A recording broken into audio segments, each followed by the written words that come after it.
O nosso tema de hoje é o Evangelho segundo o Espiritismo.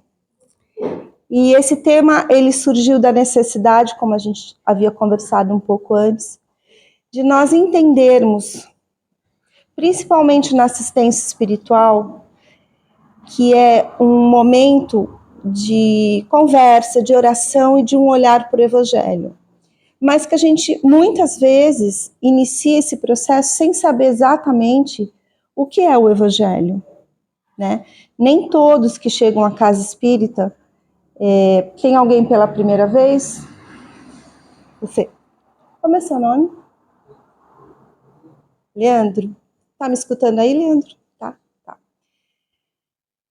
Leandro, você sabe o que é o Evangelho? Você já teve contato, sabe? Então, legal, o Leandro sabe, mas muitos chegam e só se abrem amorosamente para as mensagens, mas a gente sentiu a necessidade de explicar um pouquinho. Então, hoje não é sobre exatamente a necessidade, é sobre o que é o Evangelho e da onde ele surgiu. Para muitos não vai ser novidade, mas sempre tem um questionamento, né? Uma pergunta. Se eu não souber responder, eu trago na próxima semana ou a gente pede ajuda para todo mundo que está lá dentro, do outro lado. Essa introdução, a gente dividiu em duas partes. A primeira, a gente vai até os termos que são encontrados no Evangelho. E depois tem uma parte que fala sobre Sócrates e Platão. E aí a gente colocou essa parte para o Carlos Chagas, que fala isso maravilhosamente bem. Então, na semana que vem ele vai falar sobre isso. Eu não tenho aquele negocinho legal, não lembro o nome, mas eu vou adquirir. Bom,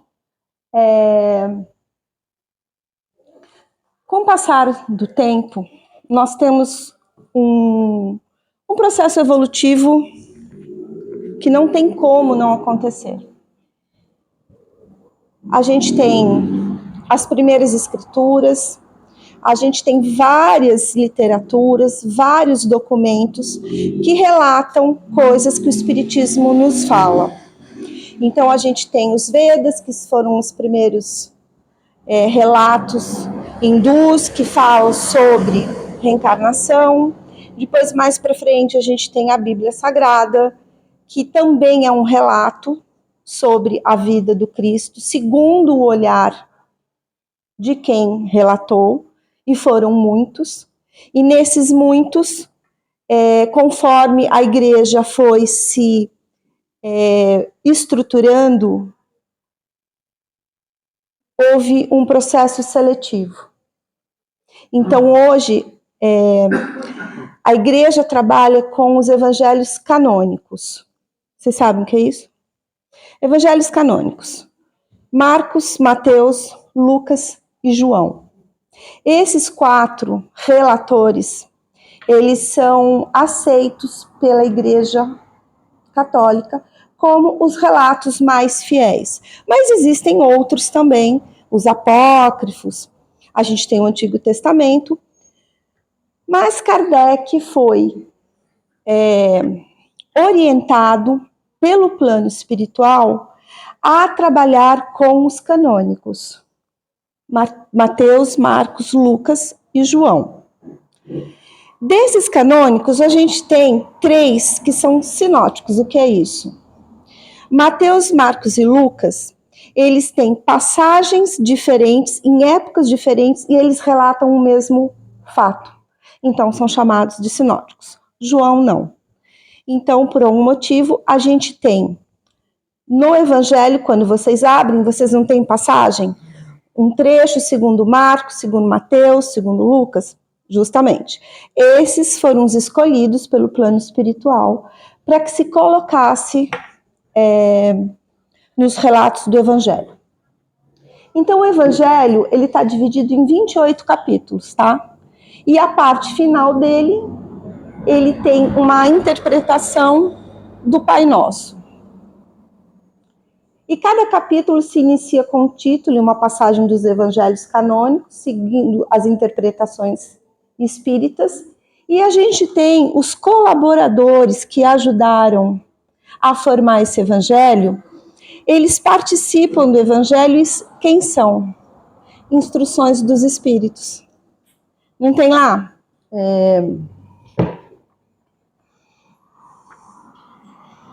Vamos achar. São Vicente de Paulo, Paris, 1858. A gente tem Cáritas, martirizado em Roma, Lyon, 1861. Esses espíritos, na instrução dos espíritos, foram alguns que participaram desta formação. Vocês sabiam disso? Você não sabia? Muito bom. Mas eu vou falar até o fim agora, vocês vão escutar, né? Essas passagens foram retiradas de uma Bíblia, pela tradução da Saci. A Bíblia tem várias traduções, tem a Almeida, tem a King, tem várias. A King, inclusive, ela foi encomendada por um rei europeu, e ele pediu que a Bíblia fosse relatada mais ou menos no formato que ele desejava. Então, ficou a Bíblia King. E na época foi a Saci, que era uma francesa da época de Kardec. E os relatos do Evangelho, assim como a Bíblia, eles não têm uma necessidade cronológica.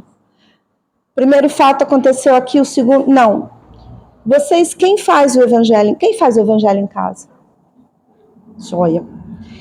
Vocês percebem que existe assim um link de conteúdo, mas não exatamente uma ordem cronológica. E aí a gente fala o seguinte, por que Kardec foi intuído? Ele não foi intuído exatamente a fazer o Evangelho. O primeiro produto de Kardec, vamos dizer assim, a primeira comunicação dele foi o Livro dos Espíritos. E o Livro dos Espíritos, em suas partes, a primeira se refere depois à Gênese. Então, ele teve a comunicação, ele teve o olhar, ele teve toda a intuição, ele montou um compilado de nós existimos no outro plano. E está na hora de vocês entenderem isso. E está na hora de vocês entenderem que podemos nos auxiliar, que nós no plano espiritual estamos auxiliando vocês como encarnados, a comunicação existe, e vocês, no esquecimento de vocês, não têm certeza de nada. Vocês têm uma pequena ideia do que está acontecendo. Para quê? Para que vocês possam desenvolver a jornada de vocês numa nova caminhada. Então, as comunicações, elas foram recebidas por diversos médiuns, em lugares diferentes. Muitos, mas muitos médiuns. Não havendo entre eles nenhum tipo de relacionamento. Eram pessoas que não se conheciam. E ele foi compilando, foi pegando, foi vendo o que era mais importante e foi formando o Livro dos Espíritos. E daí, surgindo na terceira parte, o Evangelho segundo o Espiritismo. Então, primeiro o Livro dos Espíritos, Livro dos Médiuns, ou seja, a comunicação se estabeleceu.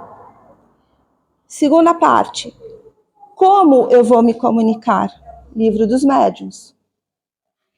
Se eu já sei que eu me comunico e como eu vou me comunicar, o que eu preciso ter numa comunicação aqui na Terra? Não vamos nem falar dos espíritos. O que a gente precisa ter como comunicação entre nós?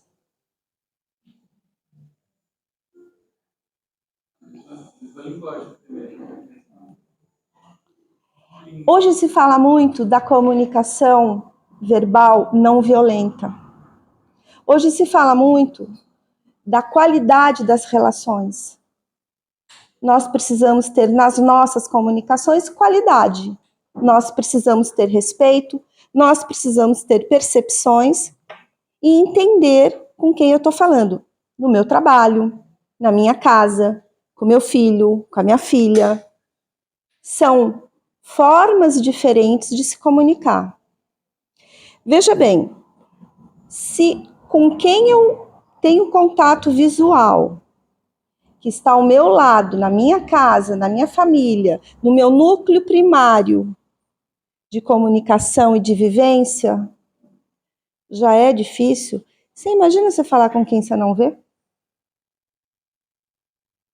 Se com o meu amigo do lado, eu já não sei direito quantas vezes a gente tá amigo, não sabe nem quem é. A gente às vezes não sabe quem é o nosso filho, nossa filha, né? Porque a correria do dia a dia, porque a gente tem 1 milhão de coisas para fazer, porque a gente tem contas para pagar, porque a gente tem estudo para terminar. Você imagina uma comunicação com o mundo espiritual? É mais ou menos aquela conversa na internet que você fala com quem você não sabe, né? Não é isso? Pela grandeza dessa comunicação, muitos ainda entendem que o plano espiritual é algo inviolável, é algo 100% correto, que tudo que os espíritos falarem está tudo certo. E eu sempre penso o seguinte, eu escutei isso e eu acho muito interessante. Para você convencer alguém ou você passar uma informação de que há comunicação com o mundo espiritual, você primeiro precisa entender que você é um espírito. Porque se você não aceita que você é um espírito encarnado, como é que você vai aceitar essa comunicação? Então, eu sempre penso da seguinte forma, assim, por todos os relatos que eu leio, né? E que a gente participa também de alguns trabalhos. Se eu tirar a minha roupa, se eu tirar a minha carne, quem eu sou? Então, quem está no mundo espiritual é só quem estava aqui encarnado. Então, se eu desencarno muito bravo, como é que eu chego lá? Muito bravo. Se eu desencarno fofoqueiro, como é que eu chego lá? Deram um nome novo, é zombeteiro. Percebe que lá não tem nada de diferente do que tem aqui? Porém, eu não lembro, e acho que vocês também não, a gente não sabe exatamente como é o processo de existir sem o peso da carne, né? A gente tem alguns relatos que são assim, em cartas ou em reuniões mediúnicas, que a gente recebe a seguinte informação: eu estou bem, eu não tenho mais dor, eu estou tranquilo, eu estou leve. Então a gente percebe que muitas vezes, quando você desencarna de uma forma um pouco mais tranquila, a dor do corpo se vai. Então lá você deve ter uma outra leveza, algo mais energético, né?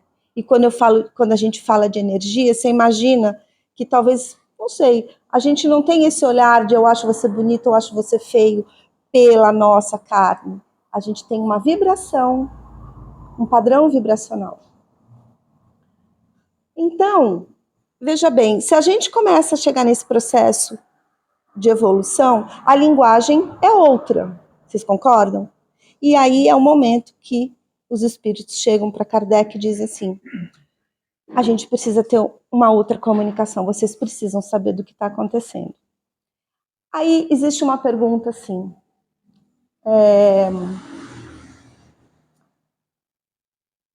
por que Kardec? Todo mundo sabe da vida do Kardec? Conhece um pouco? Kardec chamava esses espíritos de Tribunal da Sabedoria, referência feita por ele aos espíritos de ordem superior que vieram dar a sua contribuição no intuito de revelar e divulgar a doutrina espírita. Ele também teve contato com os espíritos de outra ordem, porque no livro dos médiuns e no livro dos espíritos ele classifica a ordem dos espíritos, né? O espírito leviano, o espírito... Então, na verdade, nós não estamos numa classificação. Eu não sou leviana e não sou zombeteira. Ele só fez isso por quê?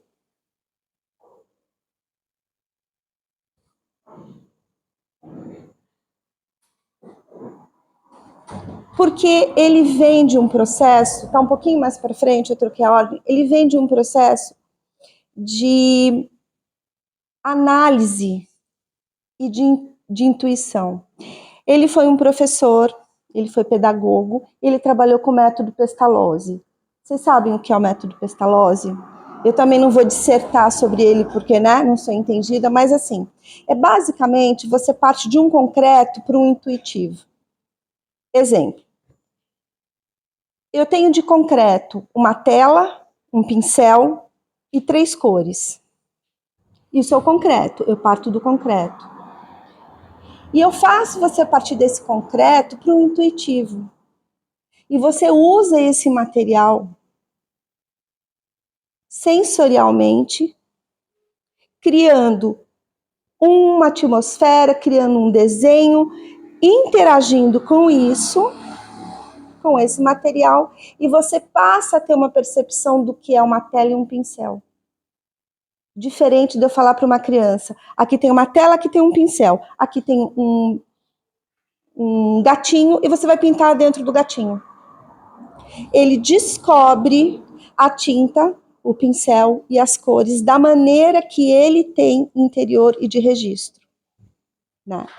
Então, isso é um desenvolvimento que Pestalozzi na educação diz. A gente tem que deixar a criança desenvolver, associar um concreto através da própria realidade. Então, por exemplo, uma fruta, um mamão. Ele é um mamão, nós vamos partir de um mamão. Mas para cada um, este mamão, sensorialmente, vai ser diferente. Então, por exemplo, você pode ter comido um mamão verde, não sabia, é mamão, e você não gostou. Então, você desenvolveu um olhar de que ele tem um cheiro, ele tem uma cor, ele tem algo que quando você interage com ele, você não gosta. O outro pode adorar, porque a mãe fez um doce, então a interação foi diferente. Vocês percebem? Isso vem muito para algumas escolas, e Kardec também, o Pestalozzi dizia isso, que era você não colocar a pessoa numa caixinha, você deixar ela desenvolver a intuição. E Kardec trabalhou assim. Então, vocês imaginam Kardec na codificação? Ele tinha o processo de análise, mas ele tinha o processo intuitivo. E aí ele foi escrevendo essas obras com auxílio dos espíritos na intuição. Então, a doutrina, ela é uma doutrina de cunho filosófico, científico e religioso. Há controvérsias, tá? Existem os estudiosos de Kardec que não aceitam o religioso. Então, aí fica para cada linha de estudo. Porque eles dizem que a religião é muito repleta de dogmas, né? Considerada a terceira revelação, depois de Moisés e Jesus Cristo, isso vocês também já estudaram, ela amplia o conceito do mundo espiritual, as comunicações, explicando a origem dos seres que o habitam. O Cristo como guia moral e o amor e a caridade como base de autoconhecimento e a reencarnação como processos evolutivos. Qual é a ideia da espiritualidade com o evangelho? Todas as religiões, elas são muito, muito repletas de dogmas. E junto de um cara dogmático, de uma pessoa dogmática, você tem ao lado dele um cético, né? Então tem aquele que pago para ver e aquele que vejo só desta forma. Então, a ideia dos espíritos é, uma vez que nós estamos abrindo o canal de comunicação, nós estamos apresentando isso, nós precisamos que vocês entendam que aquela comunicação espiritual que eu estava falando lá atrás, ela só vai ser efetiva, ela vai ser produtiva se você tiver a sua reforma íntima e a sua moral direcionada para isso. Então, eu posso falar o que for para você, Flávia. Você vai fazer de acordo com aquilo que você tem de concreto dentro de você, que vai ser um bom caminho para te dar paz, para te dar equilíbrio. Então, se a gente aqui escuta um monte de coisa, a gente tem aquela amiga, não tem aquela amiga bacana que chega e fala coisas, não tem aquela que taca fogo na fogueira? Amiga, se joga. Não tem aqui? Amiga, se joga. Não tem aquela pessoa que diz assim, eu já tinha metido a mão? Então, o que você faz com um amigo seu que fala assim, homens, vamos lá que nós vamos quebrar o cara, nós vamos meter a mão. Dependendo de quem você for, você junta mais 2 e quebra o cara, é o que a gente tem visto nas escolas hoje. Esse é o comportamento moral das escolas. Dependendo de que você for, você diz assim, escuta, vai para sua casa, descansa, que eu vou pensar e eu vou digerir isso da minha melhor forma. Então, o Evangelho ele vem exatamente para falar para a gente desta moral, dessa paz, desse amor. E tudo isso nos relatos das Escrituras Sagradas, eles estão de uma forma um pouco mais atrasados. Porque naquela época precisava se entender aquilo daquela forma. Então, conforme você vai evoluindo, outros canais de comunicação vão sendo abertos. Mas mesmo lá atrás na Bíblia, mesmo hoje no Evangelho, mesmo nas escrituras antigas, como os Vedas, mesmo no budismo, a gente tem um caminho comum e um objetivo que é o amor, a paz, o equilíbrio, para que a gente possa viver nesse mundo. E aí a gente fala assim, o que é o amor? Alguém pode dizer o que é? Porque é para todo mundo, não tem um sinônimo. O que vocês acham que é o amor?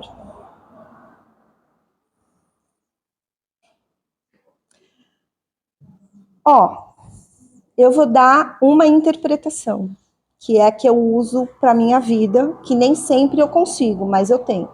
Para mim, amor é uma energia de transformação. Então, eu transformo através dessa energia.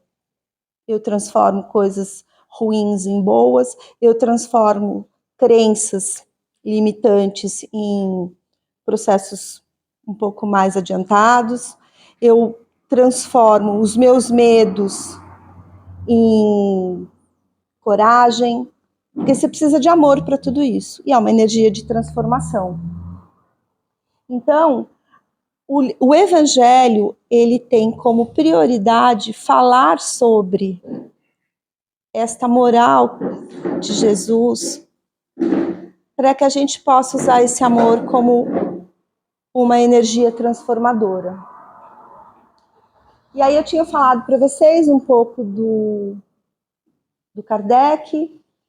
Ele faleceu com 64 anos, ele foi casado com a Amélie Baudet, ele era um pedagogo, gramático. Gente, ele escreveu assim uns 10, 15 livros sobre vários tratados, inclusive um tratado de matemática, antes dele ser chamado para esse processo. Ele estudou na Suíça com Pestalozzi, esse método intuitivo, que era olhar, tocar, ouvir, comparar e analisar. O que a gente faz espiritualmente quando a gente entra numa escola do EAE? O que a gente começa a aprender e depois quando a gente chega... Alguém está no curso de médiuns aqui? É por esse caminho. A gente tem o ouvir, o sentir, o comparar, porque todo o processo dele foi por validação dos espíritos. Um falou, ele foi lá no outro, perguntou se ele falou, ele foi lá num terceiro, e aí quando ele fez a validação das respostas, ele trouxe para os livros. E ele utilizou essa vivência para criar o método de codificação dos ensinamentos recebidos pelos espíritos. Foi exatamente o que ele fez. Ele escutou, Ele analisou as diversas comunicações, o bacana, o bravo, o ruim, juntou tudo e formou as 5 obras. Vocês sabem por que ele chamava Kardec? Acho que quase todo mundo sabe? Né? Ele foi dado o direito dele saber que ele foi um druida em algum momento e que o nome desse druida era Allan Kardec. Vocês sabem o que é um druida?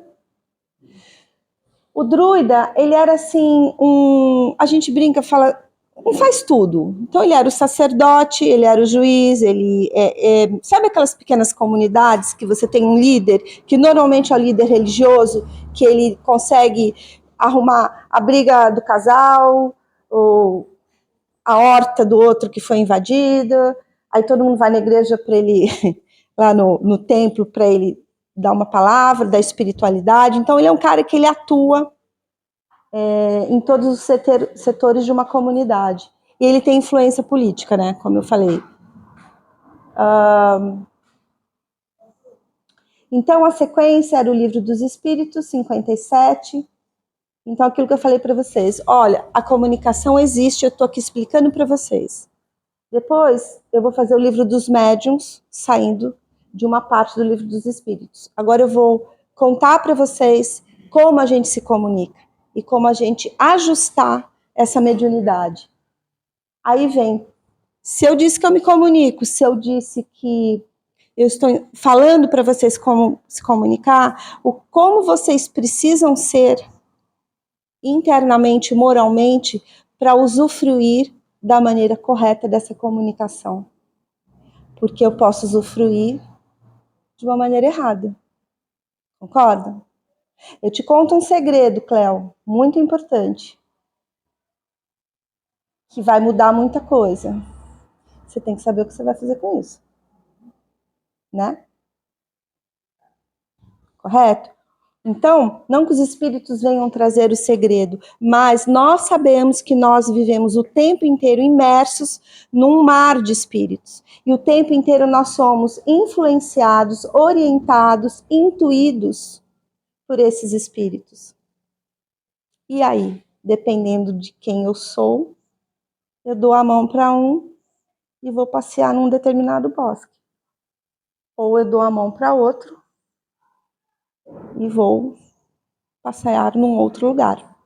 E muito dessas comunicações, elas às vezes nos causam perturbações, porque a gente não está com o nosso espírito, com a nossa alma, devidamente andando nos caminhos que Cristo deixou.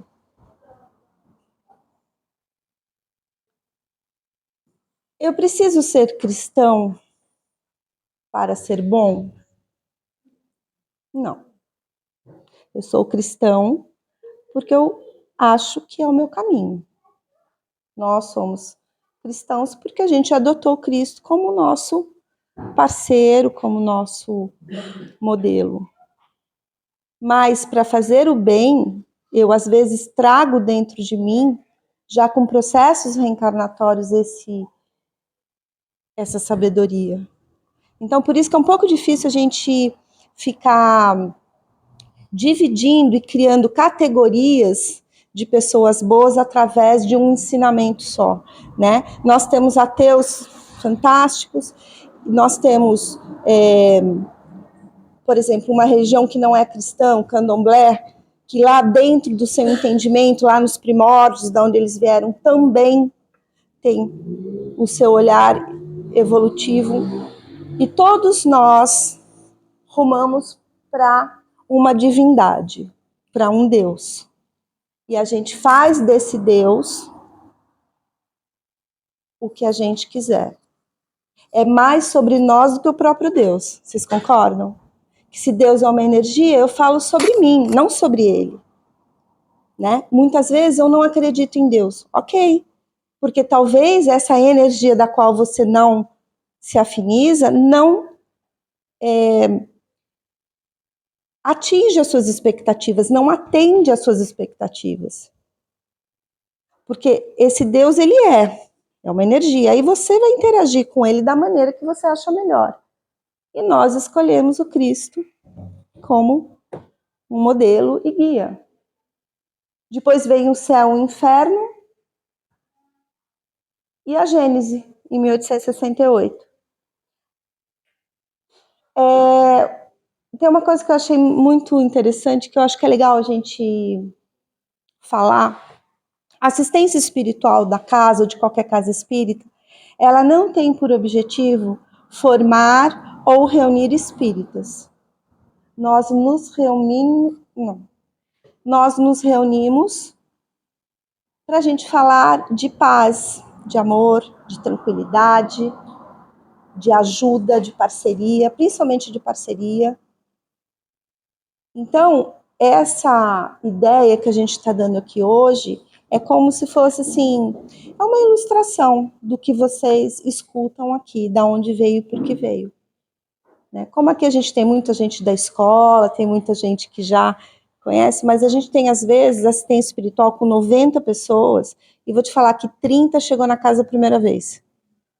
Né? Então, é interessante isso. Não existe espiritismo kardecista. O espiritismo foi fundado por Kardec, foi traduzido e codificado por Kardec. Não tem ramificação. A gente escuta muito assim, eu vou na casa espírita mesa branca. Na mesa branca, o que é a mesa branca? É um sincretismo de ideias, de quem gosta um pouquinho de uma coisa, gosta um pouquinho da outra, junta tudo e fala, olha, eu sempre penso que a mesa branca significa para mim assim, eu misturei um pouco de tudo, mas eu sou do bem. Entendeu? Né? Então, assim, existem, cada um exercita a sua filosofia, a sua espiritualidade, porque espiritismo é uma coisa, espiritualidade é outra, estão intercalados, estão unidos, mas necessariamente uma pessoa espiritualista, ela não é espírita, ela não precisa ser espírita, né? O budista é um espiritualista, mas ele não é espírita. Então, nós, desta casa, quando eu digo nós, as pessoas desta casa, nós somos espíritas. E nós abrimos as portas para qualquer pessoa que queira ouvir falar ou sentir um pouquinho de espiritualidade. A gente só está explicando. O Evangelho tem uma linguagem simples, através da própria orientação dos Espíritos, foi para deixar de uma forma fácil os Evangelhos canônicos, Mateus, Lucas, sobre a ótica espírita. E o objetivo principal do Evangelho é difundir os ensinamentos morais e comportamentais de Jesus, principalmente os comportamentais, na prática da fraternidade e do amor. Entendemos o ensinamento moral diferente de dogmas. O que é um dogma? Eu digo que você tem que ser assim, porque senão você não vai para o céu. Né? E Kardec nos propõe que a fé deve ser raciocinada, avaliada e entendida. Mais ou menos assim. Primeiramente, o que é o céu, para onde eu estou indo. Depois, quem foi que disse que eu tenho que fazer isso para ir para lá? E terceira, por que esse comportamento vai me levar para esse lugar que eu também não sei onde é? E a gente começa a questionar e desenvolve a fé raciocinada. E aí, para a gente terminar, a gente tem algumas palavras, alguns termos que estão nos evangelhos, né? Os samaritanos, um povo oriundo da Samaria. Gente, pensa num povo judiado. Era uma discriminação, eles tinham até um sotaque diferente. E eles eram assim, entre Jerusalém, quando eles desciam para Jerusalém para Páscoa, coitados, eles eram assim, um povo extremamente discriminado. Eles eram de um poder aquisitivo muito baixo, culturalmente também eram difíceis. Eles não aceitavam as leis judaicas da forma que era, porque eles tinham muita influência helênica, eles tinham a influência de Roma muito forte, mas eram judeus. Aí a gente tinha os nazarenos, né, que eles faziam votos de pureza, castidade, abstinência de bebidas, não cortavam os cabelos. Aí tinha o Sansão, Samuel e João Batista. Dizem que esses foram os nazarenos, faziam parte desse grupo. Os portageiros, cobradores de pedágio, de impostos, de pedágio. Para você entrar em Jerusalém, tinha que pagar pedágio. Ué, a gente para entrar em São Paulo tem que pagar 5 para entrar na capital. Pior ainda, tem a turma de Jacareí ali, que tem, é o bairro Igarapés. Se você precisar ir no Igarapés, você paga para ir, paga para voltar. Não esperar nem a divisa de Jacareí. Os fariseus, que eram os doutores da lei, né? Eles eram os religiosos dos templos. Normalmente eles tinham esse título através das famílias que eram extremamente abonadas. E sabe aquela nomeação super justa? Era assim.